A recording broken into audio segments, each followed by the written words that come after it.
সতর্ক করা হয়েছিল শুক্রবার খাসি কেটে খাওয়ানোর পর রোববার ছেড়ে যেতে হবে বসতভিটা।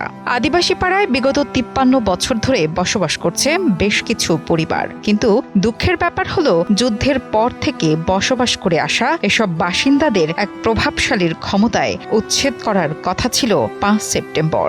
এমন খবর ছড়িয়ে পড়ায় নড়ে চড়ে বসেছে প্রশাসন। রাজশাহী নগরীর ২ নম্বর ওয়ার্ডের মোল্লাপাড়া এলাকায় এসব বাসিন্দারা বসবাস করে আসলেও হঠাৎ করেই এই জমির মালিকানা দাবি করছেন সাজ্জাদ আলী নামের এক ব্যক্তি।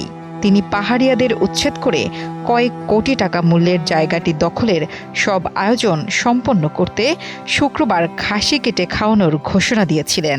আজকে আমাদেরকে খাসি খাওয়ানোর কথা ছিল, যে পরশুদিন মিডিয়া এসেছিল, এসে জিনিসটা বড় হয়ে যাওয়ার কারণে তিনি আর খাসি তো দূরে থাক, কোনো কিছুই হয়নি, ওনার কোনো দেখাই নাই।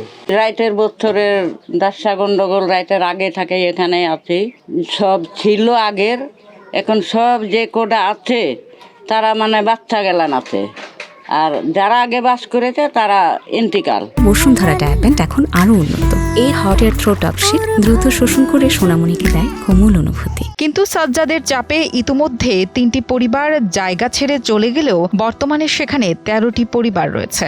তবে বিভিন্ন গণমাধ্যমে সংবাদ প্রচারের পরে সাজ্জাদের সেই খাসি বোঝ বন্ধ হয়েছে এবং সেখানেই থাকবেন আদিবাসীরা।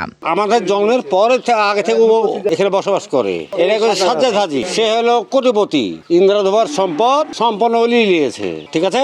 এবার প্লাস এই মাটির দখল করার জন্য হাসিনা সরকার চলে গেছে, ও এসে বসবাস করতে চাইছে, কিন্তু সে ব্যক্তি এদেরকে তুলে দেওয়ার তার অধিকার নাই।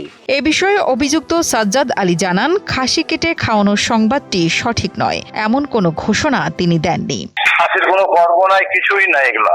এখন যেটা গেছে সেটা হলো তাদের যে যাওয়ার কথা ছিল সেটা তারা যাবে না, এই কথা তারা বলছে, এভাবে তারা ব্যবস্থা নিচ্ছে থাকার জন্য। এই হয়েছে অবস্থা। না, আমি ঘোষণা দিয়েছিলাম না, ওরাই বলেছিল, সেটা আমি শুনে রেখেছিলাম, আমি কোনো ঘোষণা দিইনি। কথা যেগুলো আসছে সেগুলো সব ফেক কথা। আপনি যদি সরজমিন তদন্ত করে দেখেন, আপনারা যেটা শুনছেন, আমরা যেগুলো বলছি সেগুলো তো লেখা হচ্ছে না, লিখছেও না, বলছেও না।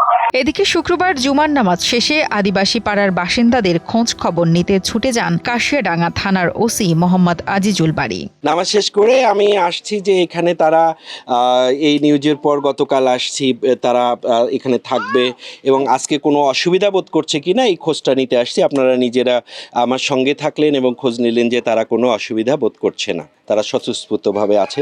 জানা গেছে প্রায় ৫৩ বছর আগে ১৬ কাঠা জমিতে বাড়ি করে বসবাস শুরু করেছিলেন পাহাড়িয়া সম্প্রদায়ের ৬টি পরিবার। ৩ প্রজন্মের ব্যবধানে বর্তমানে সেখানে ১৬টি বাড়ি হয়েছে। মোহাম্মদ নাইম হোসেনের পাঠানো তথ্য ও ভিডিও চিত্রে ডেস্ক রিপোর্ট, কালের কণ্ঠ।